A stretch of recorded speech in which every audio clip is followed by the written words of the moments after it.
lots of recurring press around radiologists being replaced with AI or other technology. And again, it's something that keeps coming up over the years, multiple decades even, that things will continue to get more efficient or automated and you won't need humans in the loop. Whereas evidence has shown over the past few decades, the same thing, that there's only more and more demand for and more growth that's happening in the radiology space.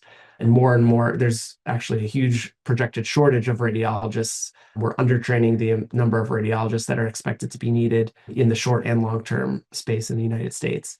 I think the biggest thing that I point to and use this analogy is that there's airline pilots today that get on planes, and we all get on commercial aircrafts essentially multiple times throughout the year sometimes. And we're very comfortable getting on the plane, especially knowing that there's a pilot in the cockpit.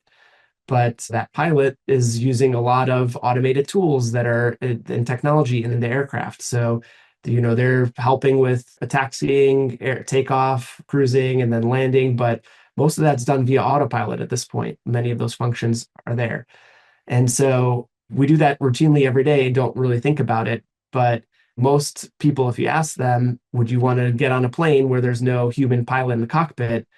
Most likely they would refuse. They would still want a human in the loop. And I think that analogy is especially true for healthcare, where the radiologists, their work may get more efficient or change using different technologies, different AI workflows. But there's always got to be a human in the loop to do that validation, that check, because there's always going to be that small percentage of error that is there for anything that we deploy.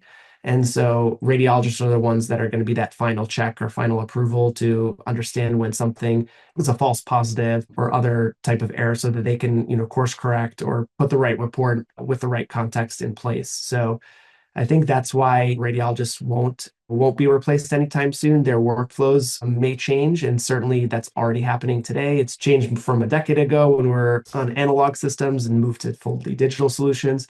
It's changing again now when we're putting AI workflows in place. And radiologists will continue to just get more efficient and more advanced in their workflows using AI than without it. And that's going to be to their big benefit to do that.